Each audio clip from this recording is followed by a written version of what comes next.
자, 오늘은 피할 길은 하나님이 여신다라는 제목으로 같이 말씀을 나누겠습니다. 뜻대로만 되는 인생은 없습니다. 누구나 안전하고 평화롭게 살고 싶지만 예기치 못한 난관에 부딪히게 되죠. 그래서 내일을 염려하며 오늘을 살아갑니다. 하지만 하나님을 의지하는 삶은 다릅니다. 하나님이 자신을 의지하는 백성에게 피할 길을 여시기 때문입니다. 오늘 본문에 등장하는 아무 힘이 없었던 수넴 여인의 피할 길을 하나님께서 열어주셨습니다. 그래서 7년 기근을 피할 수 있었습니다. 그로 인해 우리가 하나님을 의지할 때에 피할 길을 열어주신다고 본문을 통해 말씀해 주십니다. 수넴 여인은 엘리사 선지자를 잘 대접하여 자기 집에 거처를 마련해주고 극진히 모셨던 믿음의 사람이었습니다. 그 때문에 하나님께서는 엘리사를 통해 자식이 없던 여인에게 아들을 주셨을 뿐 아니라 그 아들을 죽음에서도 살려주셨습니다. 이제 다시 여인의 집안을 7년간의 기고로부터 건지기 위해 엘리사가 하나님의 말씀을 전하게 됩니다. 7년간의 기근은 견디기 힘든 어려움과 고통입니다.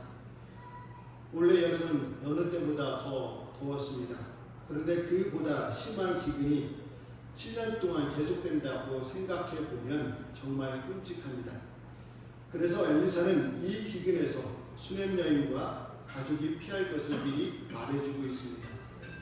이와 같이 고난은 모든 사람에게 있는 것이지만 특별히 성도들에게 하나님께서 그 피할 길을 가르쳐 주십니다. 그렇다고 다 피할 길을 열어주시는 것은 아닙니다.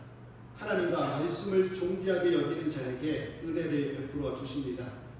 그러나 분명한 사실은 하나님께서는 우리가 고난 속에서 넘어져 주저앉기보다는 이겨내기를 원한다는 사실입니다. 우리가 약하여 고난을 감당하기 어려울 때는 그 길을 피하도록 인도해 주십니다. 그래서 사도 바울은 고린도전서 10장 13절에서 이렇게 고백했습니다.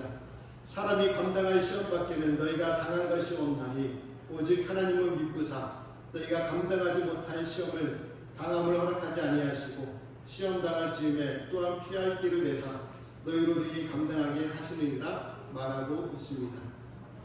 하나님께서는 이스라엘 백성들이 출애굽하여 가나안 땅으로 인도하실 때 그들의 약함을 아셨습니다. 430년 동안 노예로 살던 그들이 무엇을 제대로 할 수 있었겠습니까? 더군다나 전쟁은 말할 것도 없었습니다. 그로 인해 블레셋 땅이 비록 지름길이지만 먼 광야길로 인도하셨습니다. 그러면 왜 하나님께서 성도들에게만 고난을 피할 수 있는 길을 가르쳐 주시는 것일까요? 우리는 그 이유를 하나님의 말씀에서 찾을 수 있습니다. 우리 고린도 후서 6장 18절 말씀을 같이 읽어보겠습니다. 너희에게 아버지가 되고 너희는 내게 자녀가 되리라. 전능하신 주의 말씀이니라 하셨느니라. 아멘. 바로 하나님께서 우리를 자녀 삼아 주시고 우리의 아버지가 되어 주셨기 때문입니다.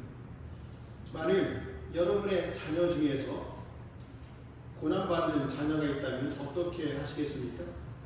아마도 우리가 도와줄 수 있는 일이라면 어떻게 해서든지 도와주겠죠. 왜냐하면 자녀들은 자신의 생명과 같은 존재들이기 때문입니다. 팔은 밖으로가 아닌 안으로 굽는다고 합니다. 이처럼 하나님께서는 모든 사람을 사랑하시지만 특별히 성도들을 자녀로 삼아주셨기 때문에 자녀들이 당하는 고난을 그냥 보고만 계실 수가 없습니다. 하나님은 우리를 이렇게까지 도와주시는 아버지이신데 우리는 하나님을 아버지라고 부르지만 아버지로 인정하지 않을 때가 얼마나 많은지 모릅니다.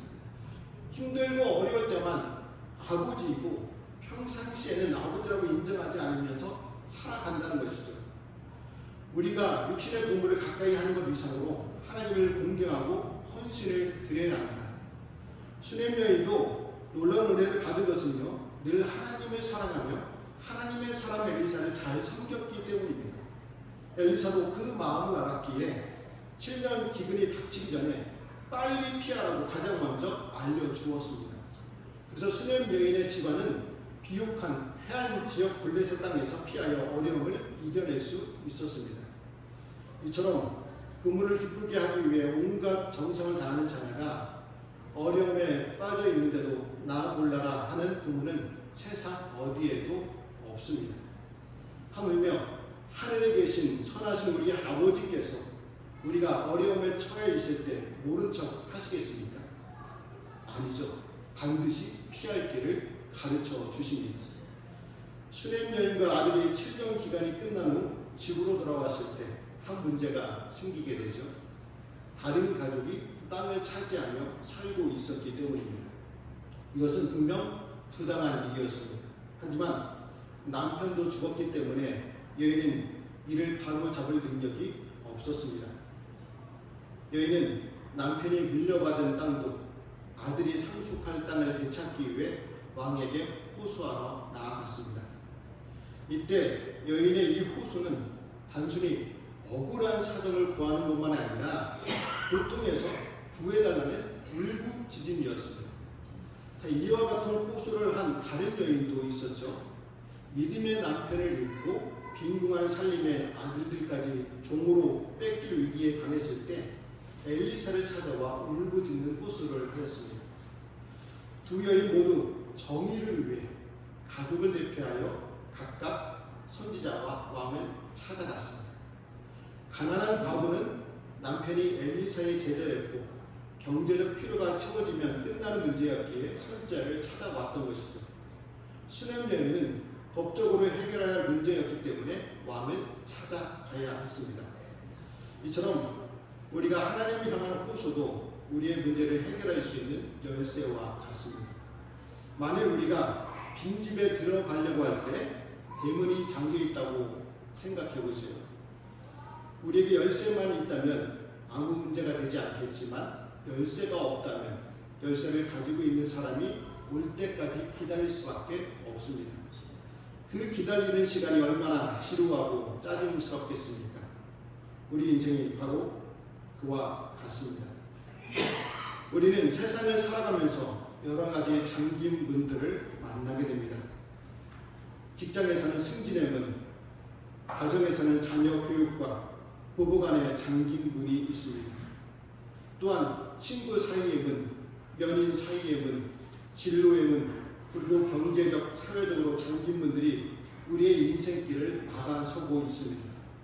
도저히 우리의 힘으로 열 수 없을 만큼 굳게 잠긴 문들이 있습니다. 때문에 우리는 인생길을 가다가 이런 잠긴 문 앞에 서게 되면 답답함과 좌절을 느끼게 됩니다. 심할 경우에는 인생의 끝도 생각하게 됩니다. 그러나 우리에게 이런 상황이 닥쳐온다 하더라도 좌절하거나 실망하지는 말아야 합니다. 왜냐하면 하나님께서는 우리에게 모든 문을 열 수 있는 열쇠를 주셨기 때문입니다. 그것은 바로 호소라는 열쇠입니다. 하나님께 부르짖으며 호소해야 합니다. 우리가 우리의 잠긴 문 앞에서 하나님께 호소하며 기도하기만 한다면 하나님께서는 그 문을 반드시 열어주십니다. 오늘 말씀에서도 보면 호소하는 수냄 여인의 문을 열어주시는 것을 볼 수 있습니다. 여인이 자기 땅을 찾기 위해 왕에게 호소하러 나갔을 때 왕은 어떤 이야기를 듣고 있었습니까? 때마침 왕은 시종 게하시가 전해준 엘리사의 기적, 수냄 여인에게 일어났던 일에 대해 듣던 중이었습니다. 아주 절묘한 타이밍이지 않습니까? 하나님은 여인을 위해 이미 땅의 회복을 예비하고 계셨습니다. 만일 게하시가 왕 앞에서 수냄 여인에 대해 증언하지 않고 그 여인 혼자서 왕에게 호소하였다고 생각해 보세요. 아마 왕은 이 하찮은 여인에게 관심을 갖지 않았을 것입니다. 대언자가 있고 없고의 차이는 이렇게 큽니다. 여기서 대언자는 오늘날의 변호사와 같습니다. 재판을 생각해 보면 쉽게 이해할 수 있는데요. 누구나 재판을 할 때는 변호사를 선임합니다.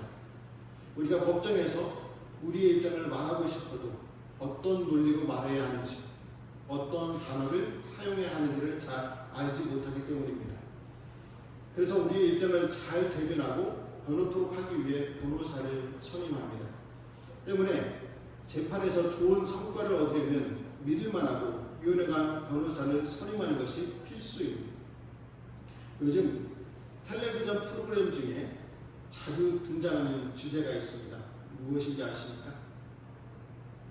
바로 이혼입니다. 그래서 이혼 전문 변호사, 이혼에 관한 재판, 이혼할 수밖에 없는 이유에 대해서 자주 나옵니다. 그만큼 오늘날 이혼이 화제거리입니다. 남자와 여자가 결혼하여 살다 보면 마음이 맞을 때도 있고 안 맞을 때가 있습니다. 그래서 싸우기도 하고 화해하기도 여러 번 합니다. 그래서 부부싸움은 칼로 물베기라고 합니다. 그러나 부부싸움이 해결 가능성이 보이지 않을 때 어쩔 수 없이 이혼을 택하기도 합니다. 그런데 요즘은 마음이 맞지 않아서 사소한 이유로 이혼한다고 이야기를 종종 듣습니다. 물론 그 이면에는 다른 이유가 있을 수 있습니다. 하지만 하나님이 짝지어주시고 세워주신 가정을 쉽게 깨어지게 해서는 안 된다는 사실입니다. 특히 가정을 깨어지게 하는 것은 사단의 짓입니다. 사단은 가정에서 부부 사이에 또 부모와 자녀 사이에 이간질을 시킵니다. 사단은 아주 작은 일에도 마음속에 자꾸만 불을 질러댑니다. 오해하게 만들고 미움을 더하게 만듭니다. 부모는 자녀를 생각해서 무슨 말을 하는데 사단은 자녀의 마음속에 삐딱한 감정을 주입해서 서로 싸우게 만듭니다. 이러한 사단에게 미혹되어 사단의 꼬임에 넘어가게 되면 가정 안에서 부모, 자식이나 부부 사이에 서로 상처를 주고 금이 갑니다. 사단은 어떻게 해서든지 가정을 깨어지게 하는 것을 목표로 삼고 있습니다. 원래 사단은 피조물 중에 하나인 천사장으로서 하나님을 대적하다가 하나님께 저주를 받은 존재이죠. 그런데도 계속해서 사단은 하나님께 대적하면서 이때 사단이 목표로 삼은 것이 바로 인간입니다. 사단이 인간을 공격하는 이유는 유일하게 하나님의 형상으로 지음받은 하나님의 자녀이기 때문입니다. 그래서 사단은 최초의 가정인 아담과 하와의 가정에 접근하여 서로 불신하게 만들고 결국에는 하나님과의 믿음의 관계도 깨어지게 만들었습니다. 지금도 사단은 하나님을 대적하는 중요한 수단으로 가정을 파괴합니다. 그로 인해 깨어지는 가정이 얼마나 많은지 모릅니다. 그래서 우리는 정말 피치 못할 상황을 제외하고는 하나님이 세워주신 가정을 사명감으로 지켜나가야 합니다. 그런데 세상의 모든 사람들은 재판과 관계가 있습니다. 왜냐하면 하나님께서는 사람들이 이 땅을 떠나 하나님 앞에 섰을 때 사람들이 행한 대로 믿음대로 심판하시기 때문입니다. 그래서 히브리서 9장 27절에서는 한 번 죽는 것은 사람에게 정하신 것이요 그 외에는 심판이 있으리니 말씀하고 있습니다. 이 심판 때에 모든 사람은 자기를 변호해 줄 영적 변호사가 필요합니다. 물론 이때 누구나 다 변호사를 선임할 수 있는 것은 아닙니다. 그때는 영적으로 가난함으로 인하여 변호사를 선임할 수 없는 사람들도 있습니다. 최후의 심판대 앞에서는 사람들을 위해 변호할 변호사가 많지 않다는 것이죠. 변호사는 오직 그리스도 한 분밖에 없습니다. 그래서 영적으로 가난한 자는 그리스도를 변호사를 선임할 수 없고 결국 자기 홀로 하나님 앞에서 재판을 받게 됩니다.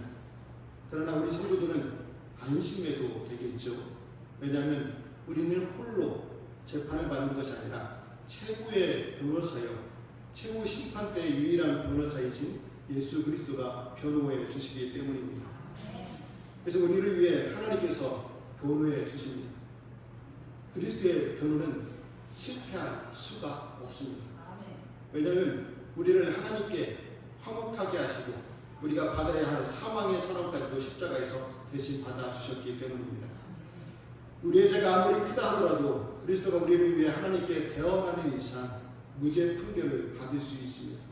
그리고 하나님 나라에 다 들어갈 수 있습니다. 우리는 이러한 사실을 믿으시기 바랍니다. 그래서 온 가족이 함께 하나님 앞에 무죄 선언을 받고 하나님 나라에 다 들어가시기를 축복합니다. 게하시가 왕 앞에 서서 엘리사가 수냄 여인에게 행한 모든 것을 말하고 있을 때, 그때 수냄 여인이 왕 앞에 나와 잃어버린 땅을 되찾게 해달라고 호소한 것은 참 신기한 일이죠. 세상 사람들의 이런 경우를 두고 기막힌 우연 또는 운이 좋았다라고 말합니다. 그러나 이것은 결코 우연이나 운이 좋아서 생긴 일이 아닙니다. 하나님께서 타이밍을 맞게 하셨기 때문입니다. 그래서 왕으로 하여금 여인의 호소를 들어주시도록 필연적인 결과를 만드셨습니다. 물론 우연과 필연이라는 것은 사람에 따라 상대적인 것이기 때문에 한마디로 정리할 수는 없습니다. 그러나 분명한 사실은 하나님을 믿지 않는 사람에게는 모든 일이 우연일 수밖에 없다는 것이죠. 왜냐하면 믿지 않는 사람들은 발생하는 모든 일의 원인이 되시는 하나님을 믿지 못하기 때문입니다. 하나님의 계획하심과 인도하심을 인정하지 않는 불신자들에게 있어서 모든 일의 원인은 결과 없는 우연입니다. 이런 사람들은 자신의 운을 믿으며 오늘도 불안한 하루를 살아갈 수밖에 없습니다. 왜냐하면 오늘 운이 좋다고 해서 내일도 좋으리라는 법이 없기 때문입니다. 그러나 하나님을 믿는 성도들은 다릅니다. 성도들에게는 모든 일이 하나님의 계획하심과 인도하심으로 이루어지기 때문입니다. 그래서 우연이 아닌 필연만이 존재합니다. 우리의 머리털 하나까지 세시는 하나님께서 우리를 눈동자와 같이 지켜주십니다. 우리의 모든 일에 간섭하시기 때문에 성도들에게는 모든 일이 하나님의 의지대로 이루어지는 필연입니다. 그래서 이스라엘 백성들이 이렇게 고백했습니다. 느헤미야 9장 6절에 있는 말씀을 쉬운 성경 버전으로 함께 읽어보겠습니다. 오직 주만이 우리의 여호와이십니다. 주께서는 하늘과 하늘 위에 하늘과 모든 별들을 지으셨습니다. 땅과 그의 모든 것을 지으시고 바다와 그 속의 모든 것도 지으셨습니다. 그리고 모든 것에 생명을 주셨습니다.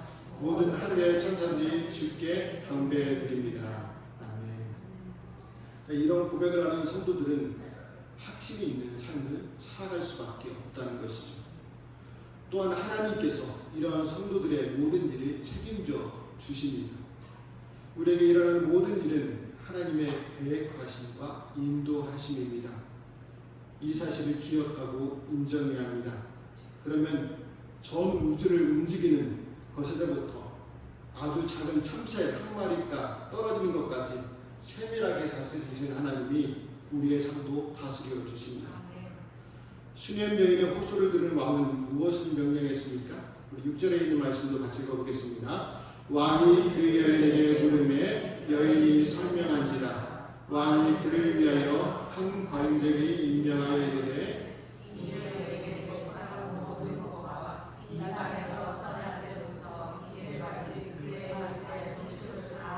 이것이라 하였더라. 아멘.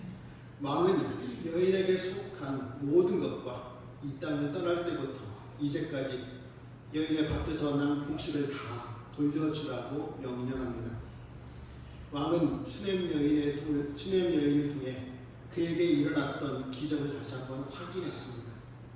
절묘한 타이밍에 등장한 여인과 그 여인에게 일어났던 기적의 이야기는 왕에게 두려움과 경외감을 일으켰습니다. 그로 인해 수냄 여인은 왕의 즉각적인 조처로 모든 것을 회복했습니다. 인간의 해결책은 때로 예기치 못한 또 다른 변수를 불러오거나 더 큰 문제를 초래하는 경우가 있습니다. 그러나 하나님의 해결책은 이처럼 모든 것을 온전하게 회복시켜 주십니다. 여러분, 수냄 여인은 하나님과 말씀을 존귀하게 여기는 사람이었습니다. 그래서 7년 기근에서도 피할 길을 드시고 집과 땅 그리고 다른 사람이 대신 거두었던 소출까지도 한꺼번에 되찾는 은혜를 베풀어 주셨습니다. 이처럼 하나님께서는 자기 자녀들에게 피할 길을 여시고 보호하시는 하나님이십니다. 그 하나님을 끝까지 신뢰하는 저와 성도들이 되시기를 주님의 이름으로 말씀을 드립니다. 기도하시겠습니다.